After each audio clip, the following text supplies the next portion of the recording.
Hello guys, সবাই কেমন আছো? আশা করি সবাই ভালো আছো। আজকে আমি গরুর গোছের কষা রান্না করব।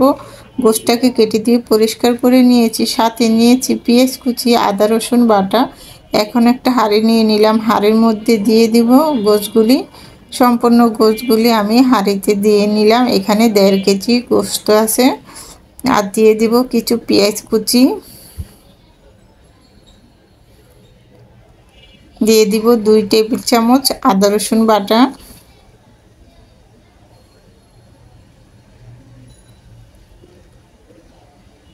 দুই চামচ আদা রসুন বাটা দিয়ে দিলাম। এখন দিয়ে দিব 1.5 চামচ পরিমাণ লাল মরিচের গুঁড়া। আমি এই তরকারিটা হলুদের গুঁড়াটা ব্যবহার করব না, মরিচের গুঁড়াটা দিয়ে নিলাম।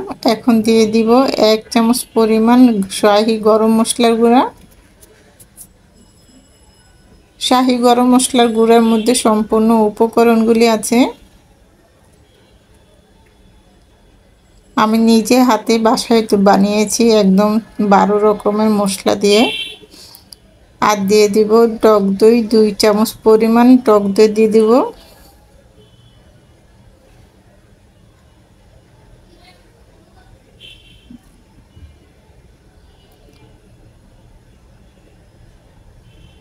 এখন দিয়ে দিব সাদা তেল।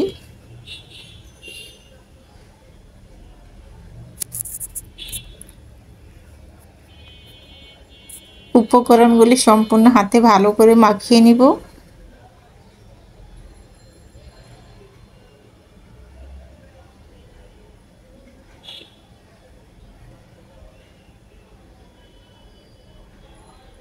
সামান্য একটু পানি দিয়ে দিব।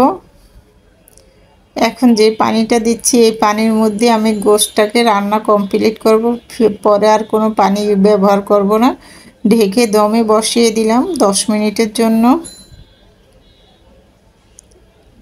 এই যে বলক আসতে শুরু করেছে, আমি কিন্তু হাই হিটে রান্নাটা করব না, মিডিয়াম টু লো হিটে রান্না করব।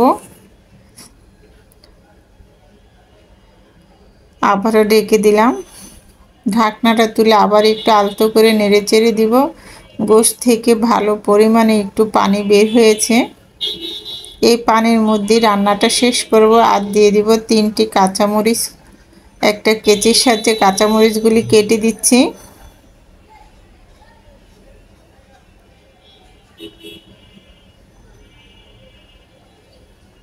কাঁচামরিচটা দিয়ে একটু আলতো করে নেড়ে চেড়ে দিলাম।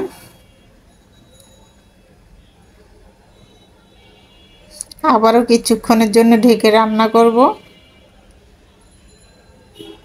কিছুক্ষণ পরে যে ঢাকনাটা তুলে আবার একটু আলতো করে নেড়ে চেড়ে দিব। তরকারির কালারটাই চেঞ্জ হয়ে গেছে, দেখতে এখনই খুব সুন্দর লোভনীয় লাগছে। গোশটা মানে হয়ে আসছে আমার। এখন দিয়ে দিব 1 চামচ ভাজা জিরা গুঁড়া দিয়ে দিলাম। জিরার গুঁড়াটা দিয়ে আলতো করে একটু নেড়ে চেড়ে দিচ্ছি।